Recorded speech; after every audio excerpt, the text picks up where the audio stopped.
Right then, if everything has worked, we should be live once more. I'm going to assume that it's Eh, worked. How about that? It's the second session. Well, it's really the first session. It's the post-lunch session of England against the West Indies from Southampton on the first day of the first test of the post-COVID era. My name's Jake Howe, better known on the forums as How's That. With me is Nitesh, better known as Zorek. Say hi. Oh, this is fantastic start to the game. I know, it's just what we've all been waiting for. All these months with no cricket, and then finally, they came along to give us exactly what we've wanted, which was an extensive rain delay. Oh, they're doing taking a knee at the moment, so we should probably Yeah, be that's what I was quiet. referring to. And Oh, this I and the see. moment of silence for Surbiton Weeks. Moment of silence for Surbiton Weeks was Right. held as well. So it's good. They're ticking all the boxes. They're doing everything that needs to be done. Very professional. Very good start. They've taken this seriously. This is very thorough. This is attention to detail. This is they're doing it properly.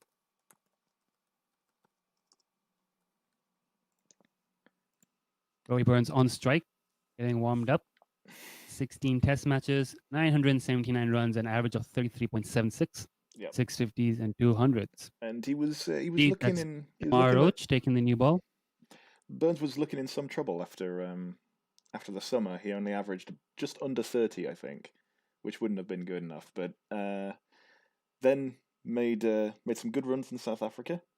Then got Mhm. injured, and we're kind of hoping he's still going to continue on as a Test player. It wouldn't surprise me if he's the latest in a long line of England openers that just about does adequately enough before it's time to give the next guy a go. But we'll see how Mm. he goes. Dom Sibley is the one that people are a little bit more excited about, but I don't see. Well, let's find out how it happens. This, if they can get through till T with the loss of only one or two wickets, I think England are probably in a really great position here. But I wouldn't be too surprised if the Windies bowlers get amongst them. It's But here going to we be go. 55 all out. Predict Ah, 55 all out. is that your prediction? There we go.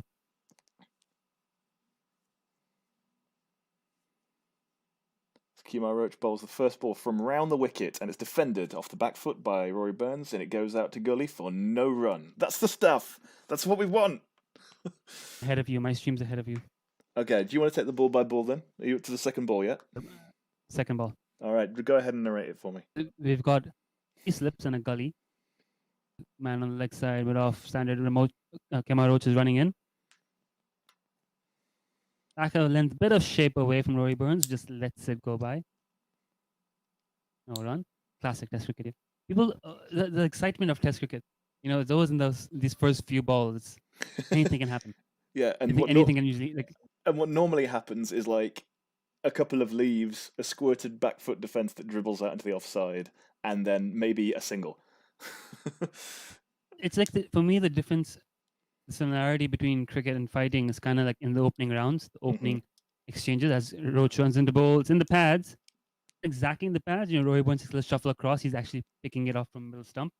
Nudge to the man on the leg side forward. No run. Yeah. Yeah. So these opening exchanges, you've got in most fights, what happens, in most matches, what happens is that both teams kind of just give each other an inch. The bowler is just placing it down, trying to find his rhythm. The person is not looking to try anything extravagant. They just give each other that space. And like you get your iron, I'm getting my rhythm in. And the real battle picks up 4, 5, 6, 7 overs in.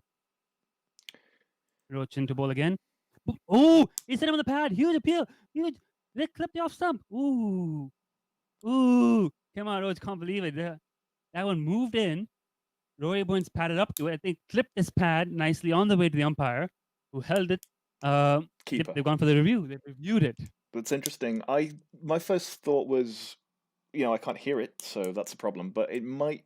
I think this is a bit of an ambitious referral, because he was halfway through. He was halfway through leaving it, and then just sort of swished his bat for a bit of a cause of two minds. I don't think it's probably going to be out.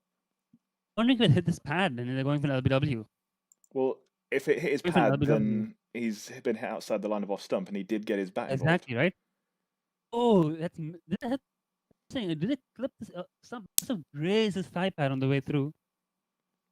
Yeah, grace. Oh yeah, hit his knee roll. Yeah, just above the knee roll. Yeah. It's going over the stumps, surely, right? It's going over the top of off. yeah, So there you it's go as well. yeah. Oh, it's hitting the umpire. His Ooh, leg is a little bit umpire's lower call. because he's such an angled, and he does this awful thing where he plants his back foot and never Yeah. moves it again. So its back leg is leaning right over, and so it's not actually too Mm, high, even though it's hit him above the knee roll because his leg is at such yeah. an angle, his back leg. But Mm, mm. yeah, That's true, right? Yeah, it's actually really low down. That's it off stump. Ambitious appeal. yeah, it's not a promising I think start from Rory Burns. SCC1 is listening, so thank you. Hello. He says that such and such balls have already been bowled, presumably when he first heard us start commenting. We will always be a minute or so behind because it's just the commentary has to go through so many different channels. Then yeah. by the time it gets through the YouTube feed to you. So if you are watching us live along with the cricket, we are going to be a little bit behind. So it's going to be a bit like you hear us summarize and talk about the last couple of minutes. Or so you can pause your TV if you can do that, or you can go do something else with your life. I don't know, do what you want. The idea is to mute the commentary on your TV and only have us. So you'll see it, and then you'll see our take on it. Mm. It's like Cricket Web reacts. That's what I'd call this if I wanted this to have like 20 million views, right? That's how it Okay, works. so now what happened on my stream was I wasn't getting any of the balls he was bowling. All I was getting was a slow motion shot of Kemar Roach walking away. And now it's just cut away to a new camera angle where we can see the first over is done and the two batsmen in the middle of the pitch conferring and the camera's panning away from behind the keeper. So it's not behind the bowler's arm as it usually is. So I think the camera crew a bit rusty. First game back since COVID-19. Harsh says that luckily they got the review retained. Do you agree with that? If it's Retained? umpire's call that you retain the reviews, that seem reasonable to you? It's something people calling for about seemingly 10 years before it actually I got think it makes implemented. sense.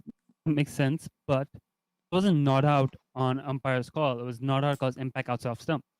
So there Mm. was no umpire's call in this decision. So sorry, sorry. He let it out for a shot, right? No, he didn't out for a He shot. did. Yeah. He was leaving it. Yeah, Yeah, his he was bat leaving the did ball. this Oh, yeah. weird little swish at it, but yeah. Yeah. You know, he was leaving the ball. Yeah. So yeah, they keep the review. Bad Mhm. review. Oh, he was playing at it at first glance. Oh, I thought it was quite an not ambitious paying close review, enough but yeah, attention. Burns's Really not angled paying back leg is weird. enough attention. Trying to write this article on the side about Hong Kong cricket. Mm-hmm. So I've just been like staring at two screens. Well, what else would we talk about, Zorex? Hit me with your best Hong Kong fact that's going in this article. I'm just not the real basics. Just the Wikipedia. Okay. Yeah. The topics I want to cover are the interport cricket history. Mm-hmm. When Hong Kong used to play a lot of games against Malaysia, Shanghai. It's okay. Is this Shannon Gabriel running the ball? Yes. Yeah. Not even playing at the ball inside on the thigh pad, just leaving it on length here. Interesting. Have you seen Dom Sibley bat before? It's one of those things where I did, and I just kind of erased the memory of it because it was painful. He has this bizarre sort of open stance, doesn't he, where he's almost 45 degrees towards mid on, and just So long and since the I've ball watched comes any. into his midriff, and he doesn't have to turn around. Wow. It's been so long since I've seen any like international cricket. I've just been watching so much weird club cricket that now it's. Yeah. There we go. Ooh. Camera's being a bit weird. This is how it's not normally like this, is it? It's zoomed in from a very long way away, isn't it? Because they can't have goes with cameras at the boundary. Oh, that's what's happened here. Hey, this is social distancing cricket. Yeah. This is how we broadcast our Premier League game in Hong Kong as well. We had the camera on the side screen. This is Mm-hmm. actually further away than the side screen, though. This is much further away. It's in the stands. We had it on the side screen and zoomed in. It's in the stands. We had to get as far as we could and like zoom in like that. Yeah. And it was a very weird. Oh, ball him! Oh, Jesus! He's left Mm-hmm. one ball too many. Shannon Gabriel strikes. Really bold. It's 2 Yeah. kgs of weight. Judgment of where his off stump was. Oh dear. And it wasn't even that far for off stump. It was hitting it like the off bail. Well, I mean, I'm not too surprised to see an early wicket, but yeah, it's the nervous stuff if you're an England supporter watching this, because West Indies bowlers have had a good line in the opening couple of overs. They're getting it in the area as far as length is concerned. The bowlers batsmen don't know whether to come forward or back, and Sibley's just a classic misjudgment. And it's exactly the kind of balls that will provoke that from an inexperienced first opener. Not a good look if you're Dom Sibley. So batting first is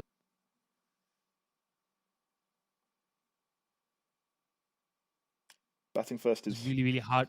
Yeah. Really hard as a batsman to come back for your first game in months. Games. That's what I get for a terrible fantasy pick, suggests Harsh. That well, I wouldn't call it a terrible fantasy pick. I went on. Did you on the Cricket Web Fantasy League thing that they had for this this game? It was very hard to spend all of your points. Almost all. I don't know if you've played the Cricket Web Fantasy before, but they grade all of the players from A to E, and the grade A players you have to spend more points on. The grade E players you can pick up for almost nothing, and you have a certain amount of points to build your team. And I think only Ben Stokes from the players playing in this game was considered A. Most of the players were D or E, and so it felt like, well, I picked. What's this? I tried to pick as many players as I could, and then just filled in the rest with some batsmen, and I didn't know who to pick because I didn't expect any of them to get any runs. Who did? Pardon? Runs fantasy cricket. It's the Cricket Web one. Runs it on Cricket Web. I don't know anymore. Who runs it? Lily does not rate any of these players. Joe Denley in at 3. Yeah. Oh yeah. He's his first ball. Demon, and I'm going to keep calling him it. Demon points out that Holder also had an E rating, which is the same as Dom Sibling. Wow. Yeah. And Jason Holder with an E rating. Yeah. I think it's a really old database that they've not updated in ages. There may be some truth to that. That's an interesting way. But they had to come in and give Ollie Pope and Zach Crawley a rating, so you'd think they'd just do it for all the players at the start of the series.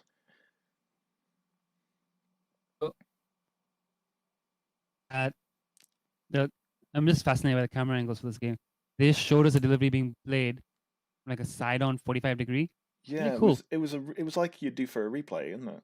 And they've also got no score overlay, which is pretty annoying. I know they haven't scored any runs. Yeah. But I'd like to have the camera crews finding their way back in after all this time.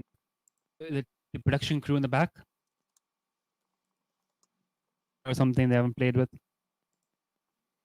So they're just getting it together. Mm-hmm. I know, for example, a lot of software out there now that help with score overlays and scoring and high performance and stuff. Yeah. So when you shift between them, the overlays back. I'm guessing Sky Sports must have something similar. They must have different softwares that they're using. Mm-hmm. So probably they're shifting over to maybe a new one, and that's why we're getting these little overlays cut off and stuff. Oh, there's a score overlay. It comes back and then it goes away again. Very elegant the way it goes away, like just.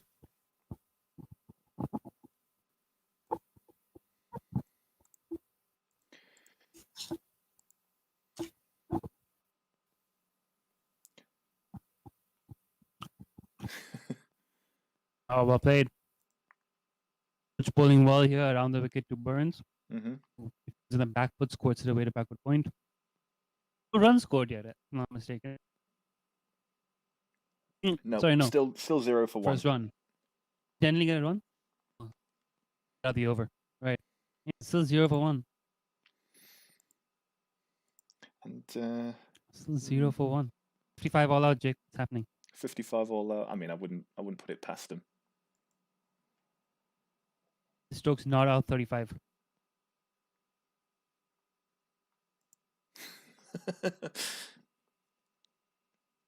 If England are 55 all out and Ben Stokes is not out, then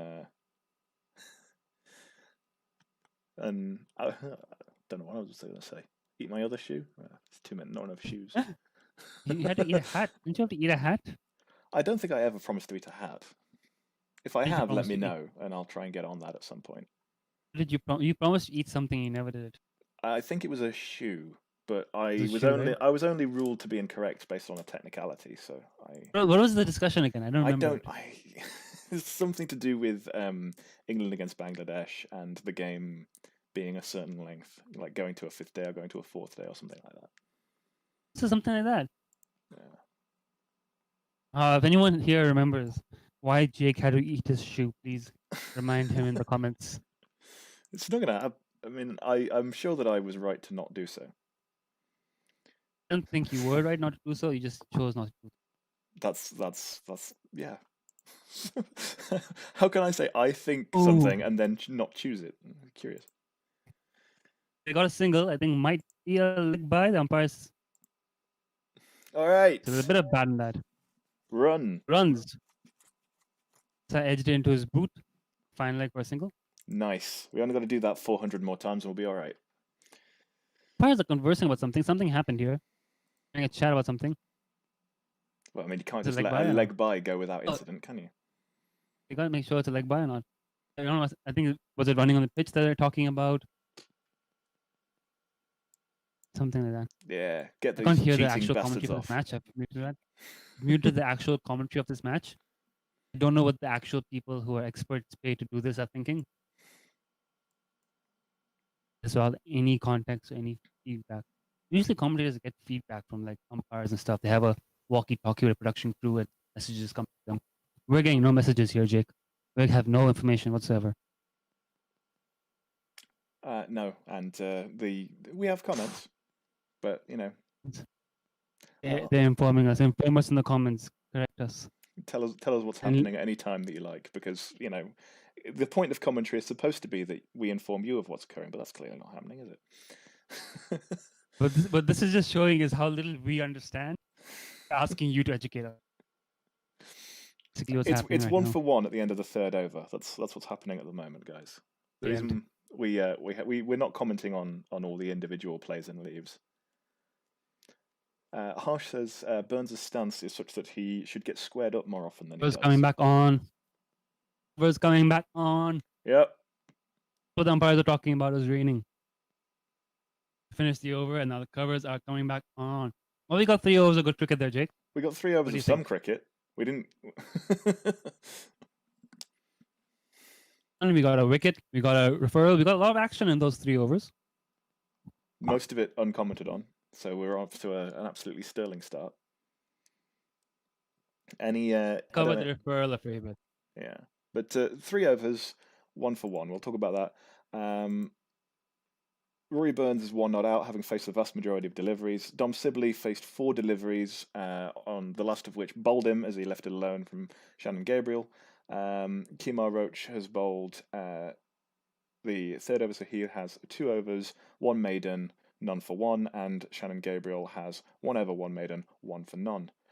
So not a huge amount of huge numbers lying around at the moment, which is the sort of thing that you might have expected, given the overcast, gloomy conditions and both sides with better bowling attacks than batting lineups. Do you think it was a poor decision to bat first? What? Do you think it was a poor decision to bat first? I would have bowled first. I think I Usually might like have to bowl done as first. well. I wonder if there's some sort of machismo kind of backing of your own side from Stokes here. Like he didn't want to be accused of hiding his batsman. It's pragmatic to bat first because if you have a professional lineup and you trust your batsman to be competent, then having runs on the board is always better than not having runs on the board. Batting in the second innings is always preferable unless you had a spectacular first innings team bowled fantastically. Even if you got like a middling score in the first innings, the onus is still on you to get that middling score then exceed it, and you have to really blow a team out. So you always want to bat first, not so that you have a freer mind and you can get things done. But I would have bowled. Do you think I like to bowl first game of a series because I think batsmen need time in the middle, and if they're coming off fresh from a month or so of no cricket, you put them in there. Do you think England picked the wrong attack to bowl first because they didn't pick Broad and Wokes? Picking wood means they wanted a bat, Hmm. and it's the pragmatic. Had a And they stuck to point of that difference to your bowling despite attack. conditions. That's what I'm saying. They pick pragmatically, but I don't know. I like to overthink things. And that's more fun. It's only the main cover in place. None of the outlying covers that cover the rest of the square have gone on either. It's just the hover cover. So it suggests that it's not expected to be a significantly large rain break. Hopefully. But you know, we're being So- weaned in to Test cricket again. You know, we just got the discussion of a case. test happening, a little bit of talk about the toss, while you know, some of the issues going on around cricket at the moment in the first session, and then in the second session, we've just had a few overs, just a little bit of a taster. They don't want to just present you with a full-on day of Test cricket after all this time. You know, it's Exactly. make you sick. Can't handle it. It'll be overload. Exactly. This is people time to talk about how great cricket. But if you just had the full first session, where would people like be so happy to have like? Oh, I'm so happy I got to see that. You know, you want the first session, end of first session analysis to be about the cricket. It's happy they are the cricket's back. Don't get any technical insights, so they had to get this little teaser out there. The people get out of their system. Oh, we're so happy cricket is back. And now, when the first session ends, we can have a proper technical talk. Get the emotions out of the way. To be fair, if England are going to be 55 all out, then maybe it's better. Give emotions. I'm not commenting.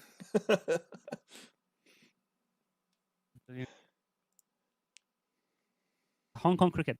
So my article at the moment, because I'm writing it for a magazine, it's a small no-name magazine. A friend of mine who's a journalist there, he asked me to. I was interested in writing a piece about Hong Kong cricket, and I'm such a Hong Kong cricket shill that I'm like, yeah, I'll do it for free. Yeah. So she'll now do it. Basically, I know when Hong Kong played its first ever match, it was in 1866. Okay. Of the ICC from 1969. Also, one of the founding members of the Asian Cricket Council. Oh.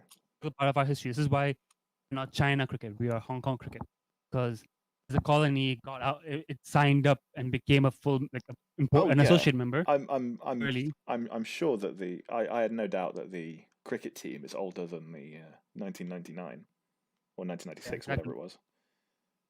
That's why it was like so established. So, what I'm trying to fill in the blank is between becoming an ICC before the associate cricket structure came formally in place. When Hong Kong first became its own nation in the cricketing scene, it was interport matches against Shanghai and Malaysia and Singapore, because these were all British ports. Yes. So all of them would make their own team full of had been prepared to live and work minorities, of course. They would all just play each other, and the local population were not involved. But over time, all the countries started to get some of the local population involved. That's how cricket grew in all the colonies. But just in these colonies, it didn't pick up as much because the smaller population, short occupation time, less sort of settling of roots in. So all that sort of stuff. Cricket was just a little boys' club that was played, but it was international cricket. It was nation versus nation at the time, sort of, and it's the birthplace of cricket in Hong Kong. So over time, that grew into something bigger because Hong Kong was such an established British colony as well. They started forming clubs and leagues, and you had expats coming from other parts of the world, and you always had a present local population. They're always kind of in the minority. So part of my article is going to be talking about why that was, and what were the barriers to entry for it, and why it was such an expat sport for such a long time. Through all this, but now it was facing reality that you can't just be an expat sport anymore. You can't just Hong Kong land is expensive. Cricket is a very land intensive sport, and all these. I'm going to go talk about these challenges it's faced, and then now if you look at Hong Kong cricket on its way back up, it's got all these brilliant grassroots programs in place. It's got last season was supposed to have 50 primary schools playing in a primary school league. We have a fully fledged women's program. We have a secondary schools program, a university cricket program for the first time.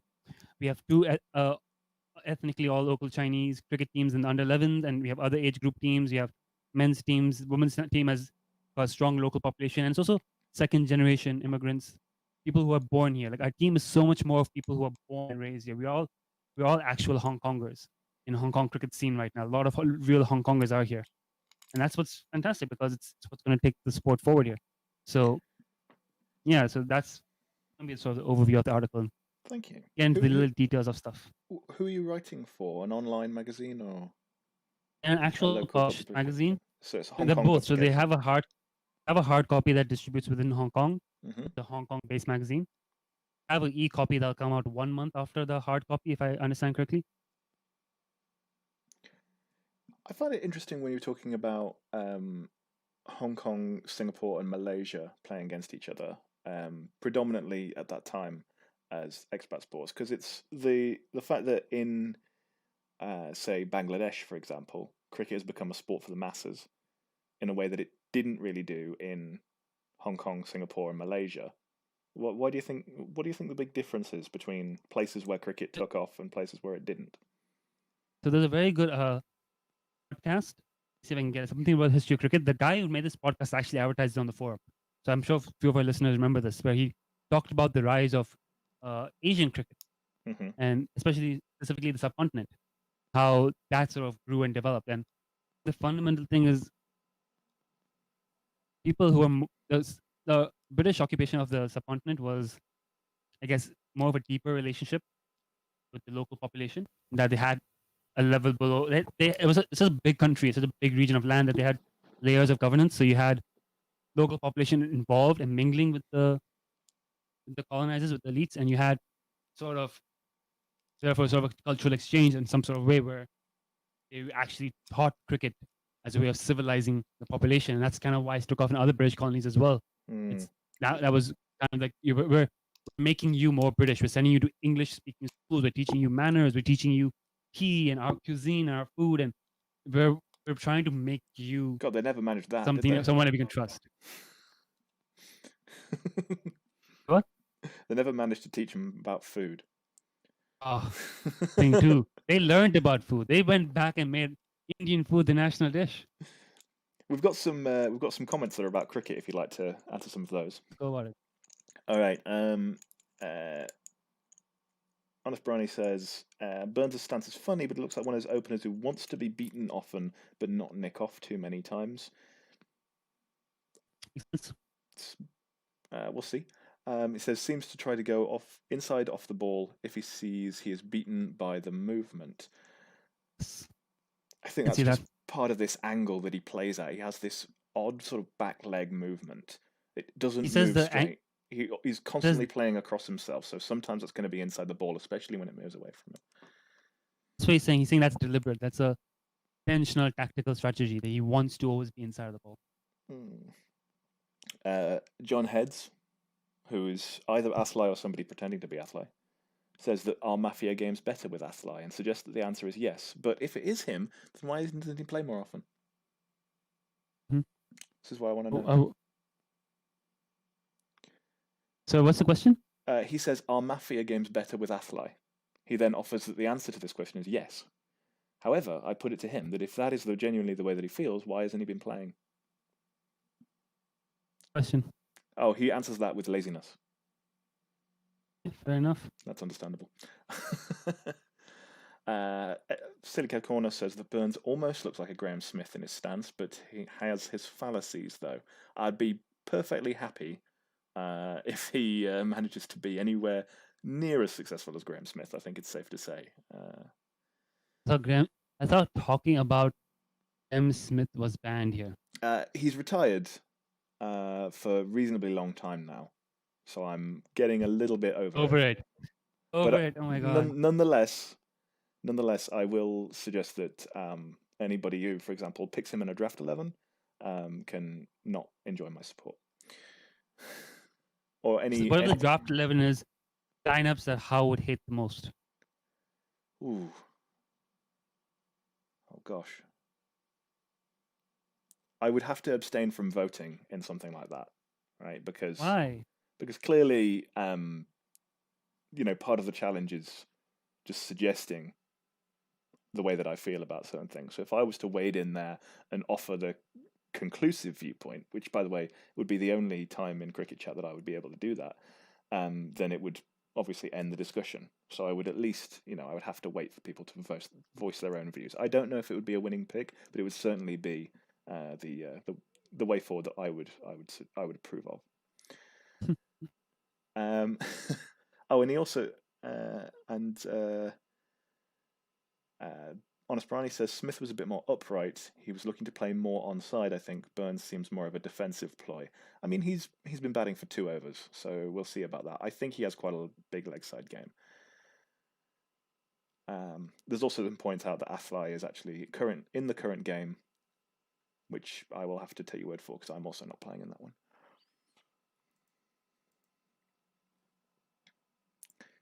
The hover cover is still on, but there's an awful lot of activity, and nobody has an umbrella up, so that's positive. One guy has an umbrella. One guy has an umbrella. One guy has an umbrella. Well, I just thought he had a big head. What an asshole! No one around him has an umbrella. He's the one dude. Like, yeah, I don't know about you plebs, but I need to protect my head. Torrential downpour. Maybe he's protecting his head from just the moisture in the air. And he's got a cap. He's got a cap and an umbrella. That one guy. Why? Sod this guy, honestly. He's wearing a mask. He's like one of the only people on the ground with a mask as well. He's an office guy. Just like, doesn't like to go outside. Yeah. He's an office dude. He's like, to come out here in this outdooriness. Can we get back inside? I'll see you inside. You go ahead first. I'm going back inside. You can see what he's doing with his fingers. I'm trying to narrate along with his gestures. It's not gonna sell. Zach Crawley is padded up. Number 4. Apparently.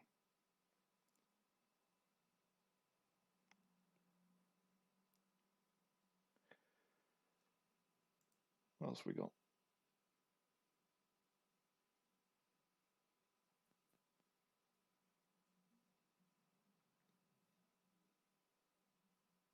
Cricket. Let's go back to that.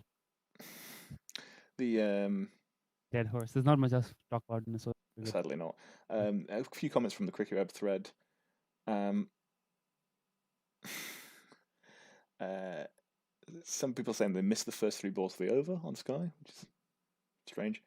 Gotspin says that Roach is going to run riot when they get back on. Maybe.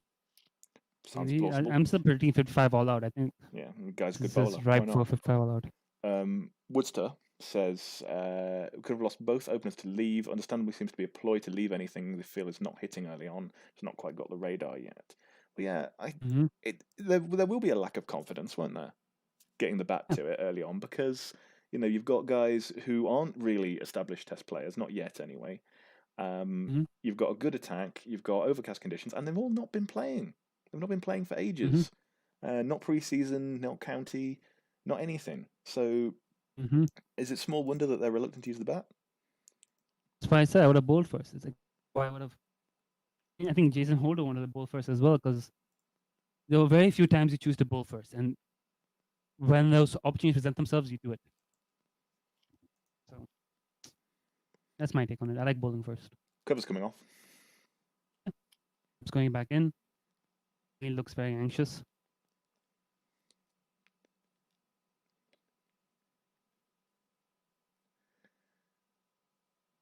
Yeah, Athlo is surprised that Stokes is captain, which, to be fair, I don't really think that's on the surface of it much of an idea. But he's just captain because he's the first name on the team sheet, with the exception of Jimmy Anderson, who they seem to have decided can never be captain. Every great all-rounder they've had, they try to make him captain, and it has not worked out well. I don't think there's anyone in the side who is an experienced captain anyway, with the exception of Joss Butler, who is much less guaranteed his Test place. So would have gone with Anderson, honestly. Yeah, I don't. So against making a bowler a captain, Anderson's brilliant. He's not like a bad guy or anything. He has a great mind for the game. He loves the team. He's well liked. I don't know if any of those things are true.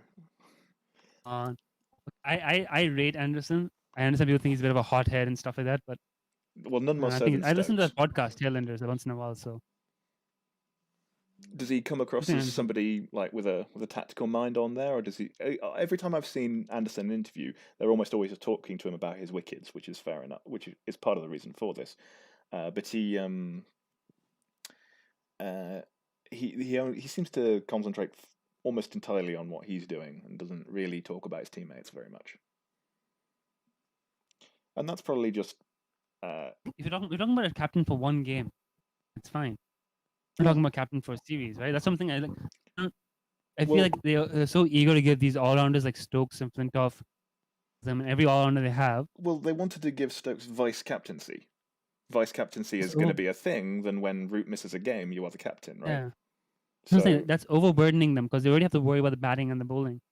Or the leading as well. It's like three things. It's I think there's a great deal of truth to that. Ben Stokes is also somebody who is the type of person who, breaks his hand by punching a wall. yeah, exactly. So yeah, why Stokes had to be vice captain, I don't know. But Yeah, if they've chosen Stokes for Anderson as vice captain, then clearly he's got to captain this test. They would be ridiculous otherwise. that's true. No, if they've got him already I think he should be in leadership, given what you're already expecting out of him. Yeah, Right? Not that he and lacks the personality for it. He clearly has. It's just that overburden him, you might break him, and you yeah. lose someone who could do so much team.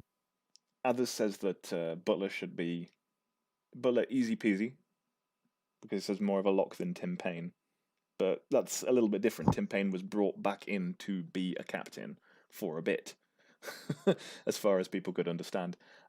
Whereas when you're talking about a vice captaincy position, that just needs to be somebody who is genuinely a lock in the team, and Butler isn't because he can't. You He believe hasn't got enough runs for ages. believe in selecting a specialist captain or specialist leader for playing 11. No. I think it could work. It has worked in times in the past. Hmm. It's not something that you need as much as you need like a wicketkeeper or top order spinner. Like obviously, if you don't have a cohesive team, you don't go for it. But kind of like what West Indies did with Jason Holder when he got into the team, or Darren Sammy, kind of what like Mike Burley. They've always been like Tim Payne, brilliant example. These guys are, well, we don't have any significantly better alternatives for that role. So why don't we give it to him and make him captain? So he's adding double value to the team because he's got genuine leadership skill. I think for England, your batting order, of course, Root's the prodigy, the chosen one. But it wouldn't hurt to bring in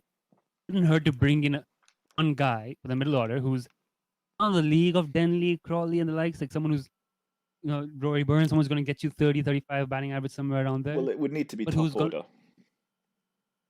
Exactly, top order, who's got a bit of like metal about him that if Root's off the field, he can lead, or if the team needs someone to pick them up, he's the guy. So do you think there's anyone like that in England they could try, or do you think that's just not a good idea? Not that I can think of.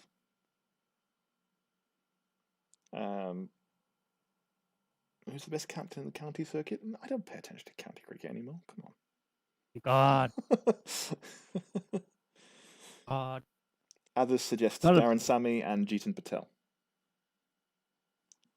Darren Sammy is can't play for England yet, but isn't he famously weak-minded? Isn't that the meme about him? That's your words, not mine. I thought everyone was like, guy playing test match, he's backing away from bowlers and like panicking when bowling to get batsmen, but he goes to county and like dominates. Not my opinion. It's something I've read on the forums. A lot of nasty opinions on that forum. I'm not saying that. I'm just raising the question, says Zorax. Jesus. Okay.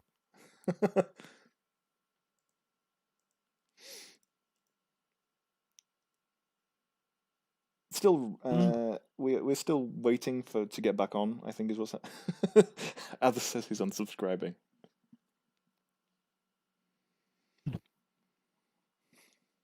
But we saw the covers coming off some time ago, didn't we?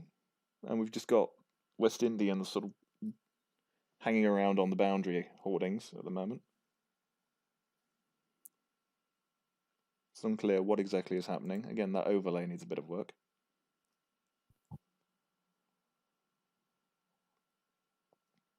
Oh, apparently we're not starting for another 10 minutes. For some reason.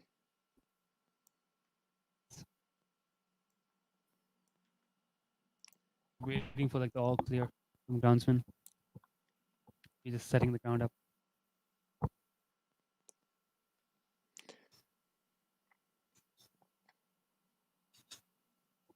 Oh, this is a.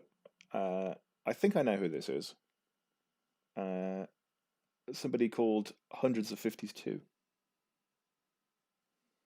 What do you say? I think that's overrated sanity, but I could be wrong.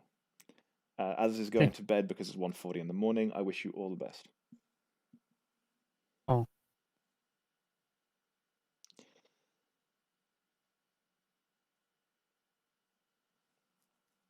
Meanwhile, via WhatsApp group. I have a question. Right? How? okay, Firing question this is from WhatsApp, is it? from WhatsApp. Uh-huh. I have not read it yet. I'm reading it out to you for the first time. Okay. You are the bowler's end umpire. Striker plays at a no ball, which is edged into the ground and towards his wicket. Yeah. Seeing that the ball may go on to hit the wicket, the cricketer instinctively kicks the ball away into the field. Both batsmen start to run. What action do you take?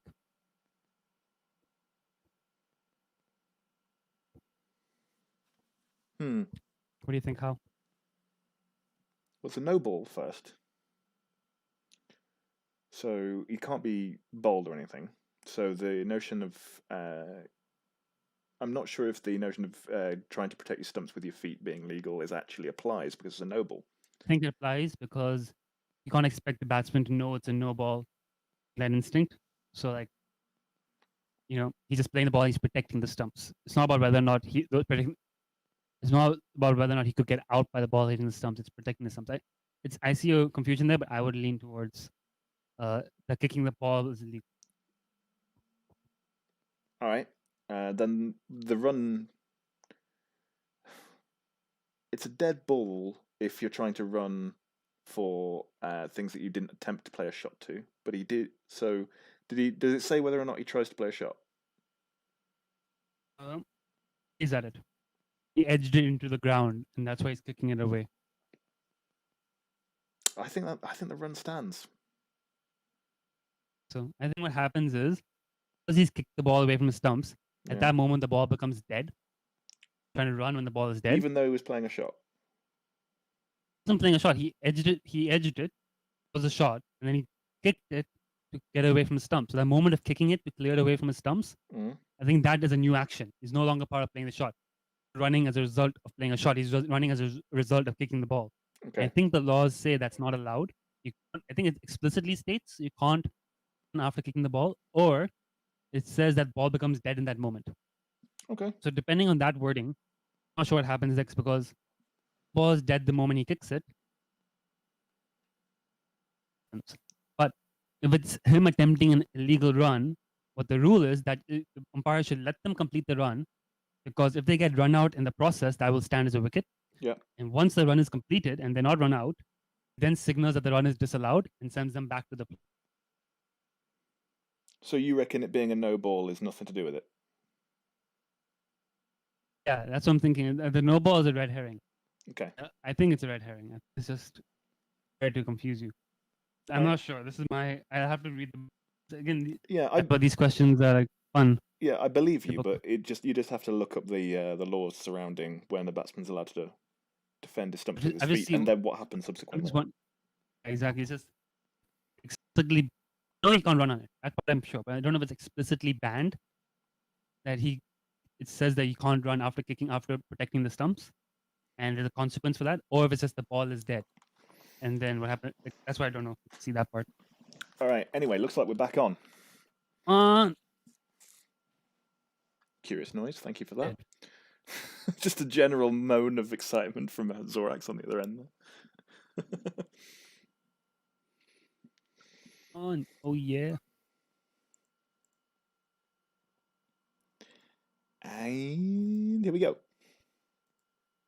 So I've got Burns marking out his guard. Okay. I don't know whether you're ahead or behind me. I've got Shannon Gabriel grimacing, frankly. Stood there with an angry look on his face. Got Burns tapping his bat ready to face the ball. Right. Gabriel's running in. Yeah, Gabriel's running in. He bowls. The pads tucked away. They could have gone around. Oh, yeah, there you go for the run. There's a bit of a yes, no. It's a comfortable single, raced well past the man at square leg. Comfortable one, but a bit of hesitation because it's the first run since lockdown. Well, second. Burns already got one. So yeah, they get through for the single. Ooh, lockdown. Yep, and we've got a score overlay. We've got cricket. We've got batsman nervously taking a single into the leg side. The joy of cricket.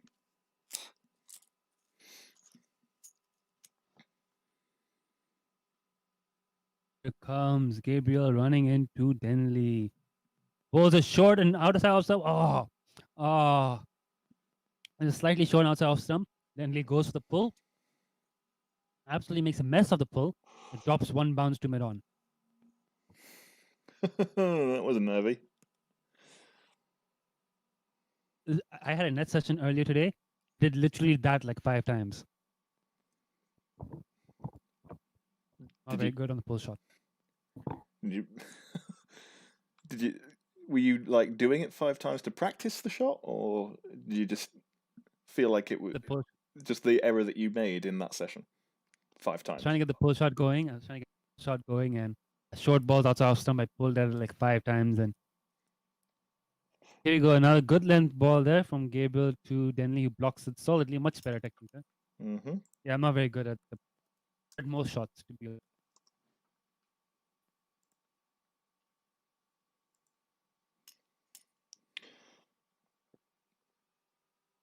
Better from Denley.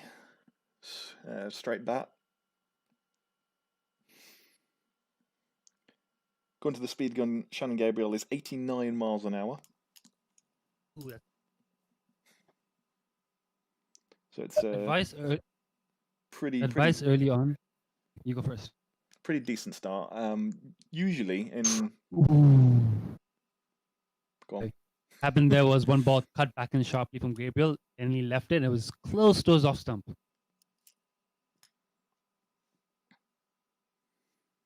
Got it there from Gabriel, really cut back and it bounced on its way to the keeper. Dowrich had to dive to his left to stop it.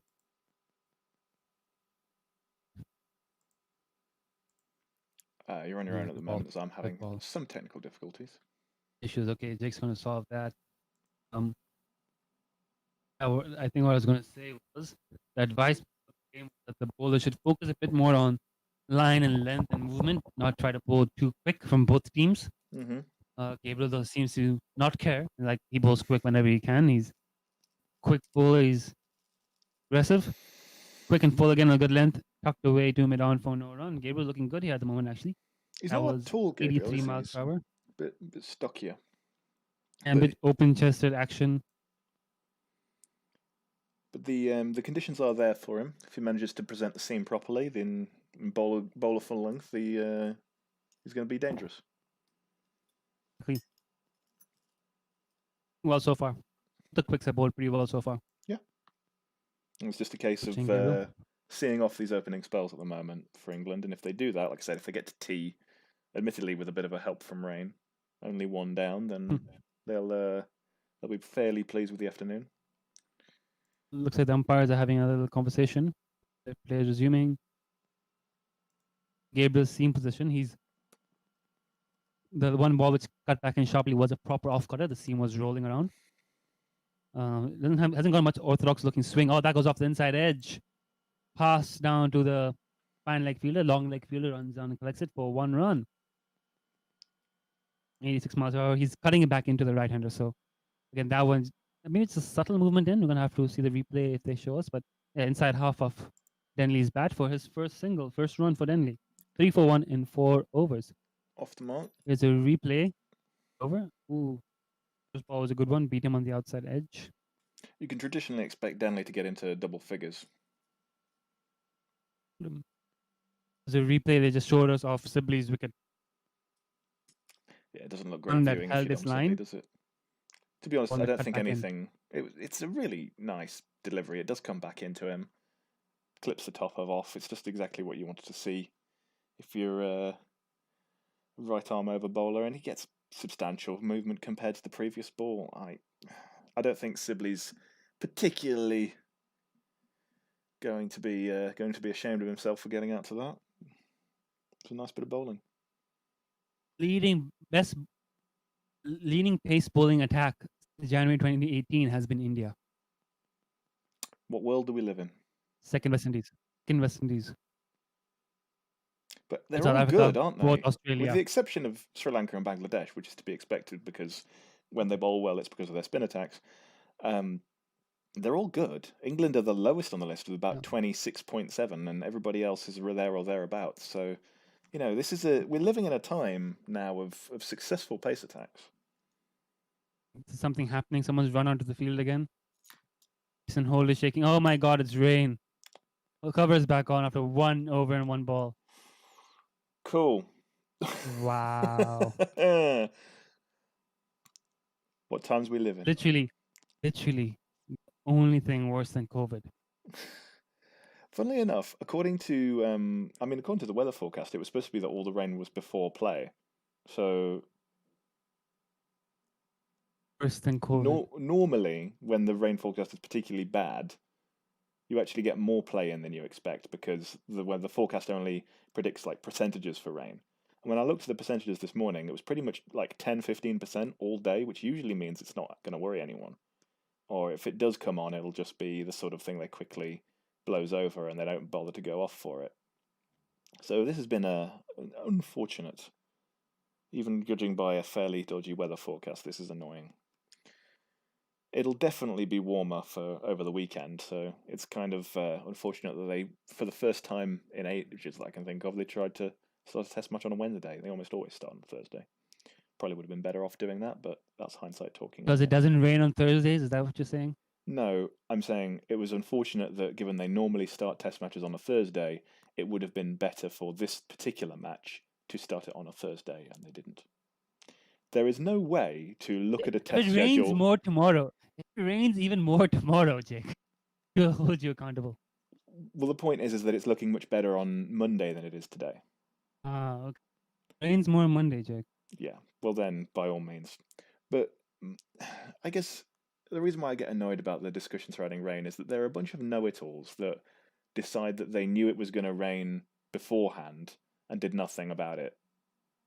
Or they shouldn't schedule test matches whenever rain is happening after the testing has already been scheduled. And it's just smug nonsense. It really winds me up. Who didn't know it was going to rain? Shut up. And it's England. So that happens. The BBC put out a picture on Instagram. Mm-hmm. It's the rain, it's the covers, and it says, wait, is it rain? What is it? Basically says, England and rain. Name a more iconic duo. Oh, I hate that meme. Yeah, English cricket and rain. Name a more iconic duo. Well, name a more iconic duo is so lazy. I understand that they're trying to get down with the kids, and I very much pronounce kids with a Z there. But God, that's the laziest comment. Name a more iconic duo, meaning I have noticed things that sometimes appear together. Wow, you bloody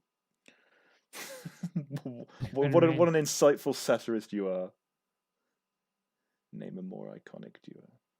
Piss How off. I'm getting about rain. Name a more iconic duo.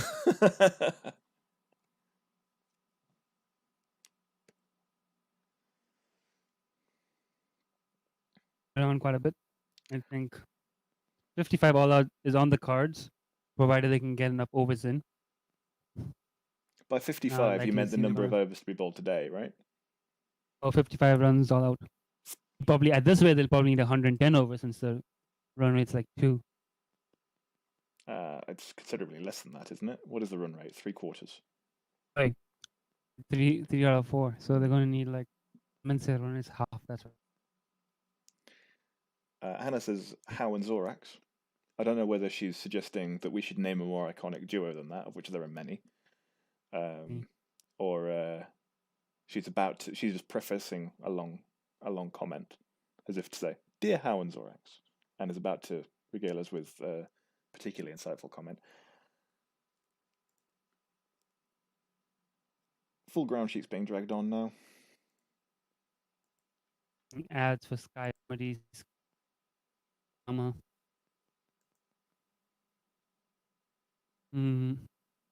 You have a lot of TV shows about medieval royalty, don't you? In England,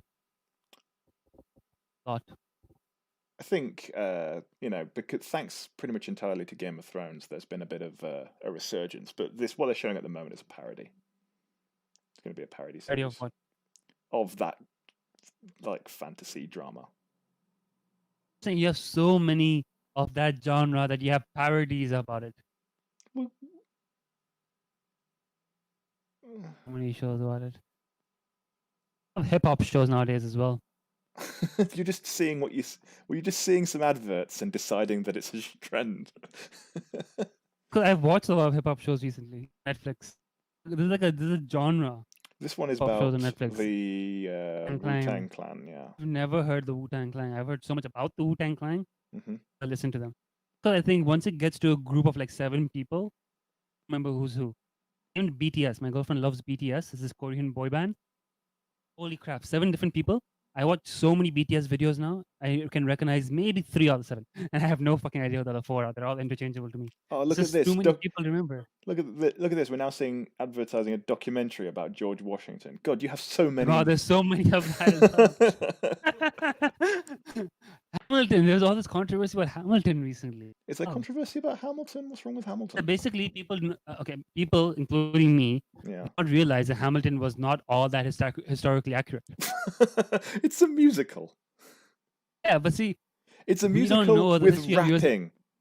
Yeah, but we don't. That's what I'm saying. We knew that part was inaccurate, but we thought like the general storyline and facts and events was actually a sort of like a tailored retelling of history with certain important facts and omissions I and mean, certain leniency taken with like what the evidence shows, and he yeah, sort of weaved his own narrative with what the history.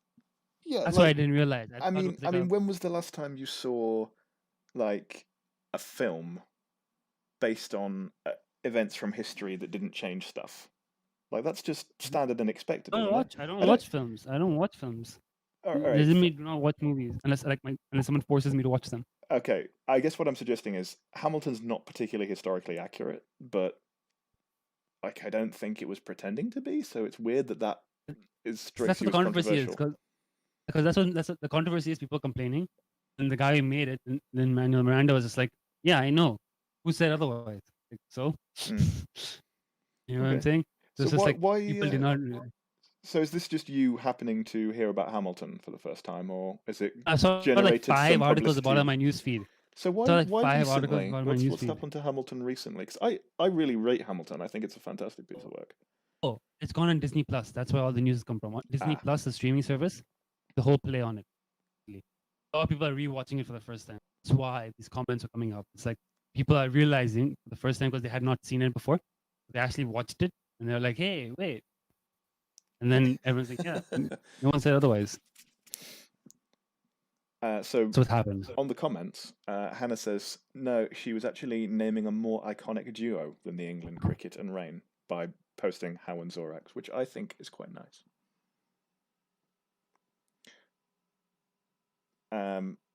OS suggests South Africa and choking, which I'm just going to not go near because I know that you want me to do Africa that. and choking. No. What's OS doing? Uh, Let us know how you're doing, OS. yeah. Hope you're going well. Hannah is Margaret Garlick, I believe. What you were saying, they're like,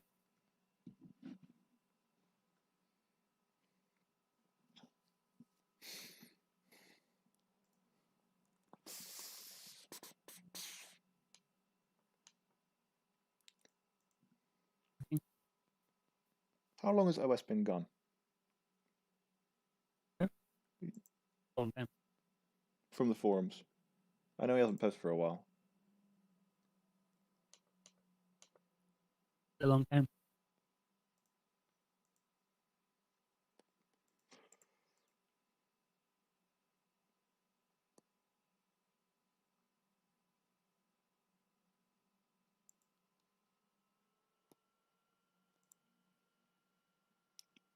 So we have some discussion with Simon Taufel at the moment. If anyone wants to fill us in on what he's interested in talking about, that's fine. But apparently he's this is the attack on the Sri Lankans. They're making a documentary about it. My stream died. Hold on, let me just get back into it. Taufel's supposed to come to Hong Kong soon. He's supposed to come before COVID, and that got cancelled. Right. Now, apparently, he's supposed to come back soon, but let's see. Yeah, the reason why he's on TV is seminar because, for umpires here. yeah. So the reason why he's on TV is they're showing a part of a documentary on the 2009 Sri Lanka team being attacked in Pakistan. All these documentaries, how can one watch them? Do I have to, like, subscribe to something? I expect if it's Sky who's making it, then yes.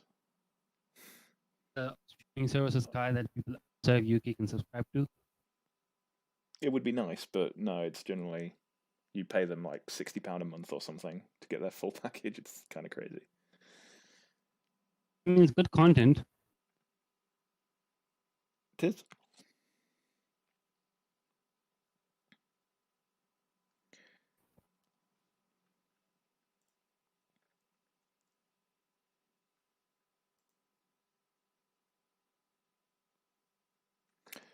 Test match in the Cricket Web thread suggests this rain sucks harder than Dwayne Smith's ODI career.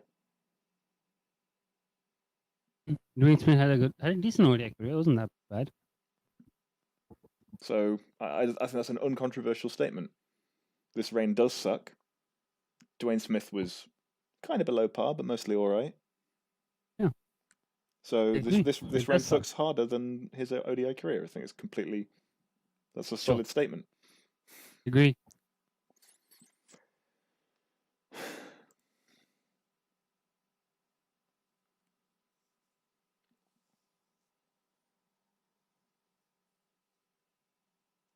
Yeah,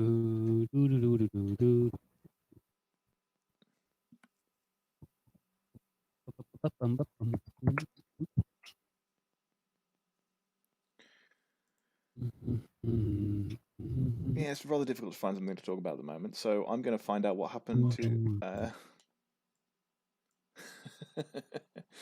Just looking to see. I posted your views on Toast, by the way.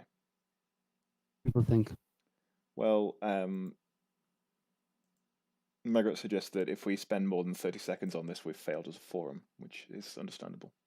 We failed many times in the past. Indeed.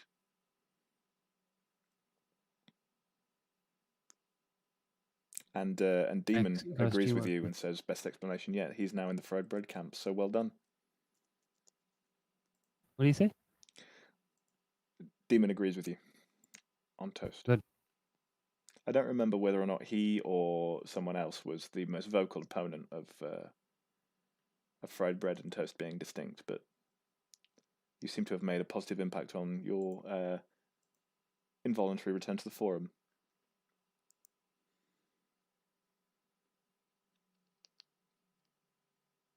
Let's dig up another thread. Who would you bring back from retirement? So this is... Would I bring back from retirement? Or? Yeah. So this is given your country, and you have a lot to talk about here because you have several. Which of the former players would you bring back at the peak of their, presumably at the peak of their powers, or maybe it's just in general, to try and fill the void? So I suggested for England, most people are saying people like Hobbs and Hutton, which are both fine choices, but if we didn't bring them back at the peak of their powers, they would both be pretty poor because they're both dead. So if we had to bring them back right now, that would probably be Alistair Cook. So interpreting both interpretations, which players are you going to start bringing back? Okay, so peak of the powers, Dermot Reeve. He's the only cricketer of Hong Kong origin who's actually gone on to play in a World Cup final. Mm-hmm. So Dermot Reeve gets in. He's one of the few who actually made it Test cricket after coming through Hong Kong. He played school cricket in Hong Kong. He kind of learned fundamentals of his game here. But of course, was polished in England and went on to play for them. So, Dermot Did he play in the 1992 final? Is that right? And he played for Hong Kong. It's not like he just never played for us and just went to England. He presented us an ICC trophy, and then after that, went on to England and had a career there. So, proper Hong Kong cricketer in a way. Born in Hong Kong. In Hong Kong, studied here, went to school here. So, Dermot Reeve. Cool. If Okay. you're talking about who can make a difference tomorrow, I think the obvious answers are Anshuman Rath, Mark Chapman, and Babar Hayat. All three of them no longer play for Hong Kong for various reasons. I know Chapman, Mark. as you all know, is poached by New Zealand. They stole him because they can't make any talent of their own. They come to Hong Kong and steal the half Chinese kid who's a prodigy and take him away, offer him T20 money and ruin him for us. So, yeah, I'd bring him back if we could. I'd bring back Anshuman Rath, who was only 22 years old, almost toppled India in the Asia Cup single-handedly. Him and Nazakat Khan as a pair. Oh, I remember Nazakat Khan this. still Yes. plays for us. They didn't- Anshuman Rath was one half of that pair who almost toppled India. I don't And he's remember them gone off getting to anywhere India. close, but they did well for a bit. 180 chasing 280, and they got pretty close. They fell off by like 29 runs or 24 runs or something. It's pretty close. It was closer than any other team who was playing India in that tournament got. Pakistan, Bangladesh, and Sri Lanka all lost by larger margins. So we did pretty good. And yeah, so that was disappointing. He's gone off to India to try and pursue a career in India. So if he comes back, he'll be welcomed. And Babar Hayat got annoyed at some things and just decided not to play for us anymore. So I don't know what's gone wrong there. I don't know the breakdown of the communication. I know there was efforts made and talks had to try and bring him back, but they fell through. So whatever happened there, if somehow that could be cleared and he came back playing for us, he would be a huge asset. So yeah, those three. Okay. What about Bangladesh? On Babar Hayat, as mentioned, that he's a batsman. Is our highest first class score. He scored a double hundred in first class cricket. So that's Babar Hayat. So three batsmen basically. Okay, move on from that. Bangladesh, at the peak of their powers, it's so hard because the current Bangladesh side is the greatest of all time. So it's hard to think back to a player in the history who would significantly improve this team. Aminul Aslam, I think. He's currently the ICC development officer as well. He scored the first test 100. He was an all-rounder for them. He was part of the golden era, the star all-rounder. I would say their version of Callis, almost in a way, of their emerging years. So he is someone who, with peak of his powers, could probably still slot into this current team. I think. Maybe I'm overestimating him. I don't know. So I never saw that much of him play in person, and he did play in a pretty weak era with weaker players, and his career average numbers don't look that great. But I think with any emerging cricketer playing for an emerging nation, playing against full members, Andy Flower was a freak that he could average 40 against full members. Guys like Asif Karim and Steve Ticcolo and these few guys who come off with like Ryan Descarte, who come off with legitimate records, they're freaks. Oh, Most other I think cricketers are kind of Ten Descarte is very different from the likes of Andy Flower or Steve Tickler, because he's not. He's a South African who would be maybe like spent most of his career as what would be the 6th or 7th choice South African batsman if he was available, who just happened to spend all his time in associate cricket. That's a considerably different story. But did he develop his cricket in South Africa? Well, he spent most of his time playing in England, but yeah. He played a lot in England, but like he learned. I don't know if he learned his cricket in South Africa, and he only turned out for Netherlands based on heritage. Yeah, he's probably not the right example. I'm thinking about guys who are developed by these associate countries. That when they go up and they play against full members, they didn't have the benefit of that level of development through their formative years. Yeah. So their performances at the highest level. Yeah, I've just looked it up. Ryan ten Descarte was born in South Africa and lived there until he was 23, and then left to play for Essex. So yeah. Okay. Then yeah, so he doesn't count. Yeah, my bad. I didn't realize he had that deep a tie with South Africa.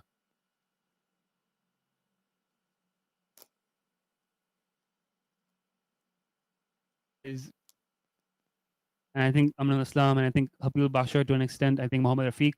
These guys, had they played in 16, 17, 18-year-olds in Bangladesh in the last 5 years, and they were breaking into the national team now, there would be guys who would right in talent-wise.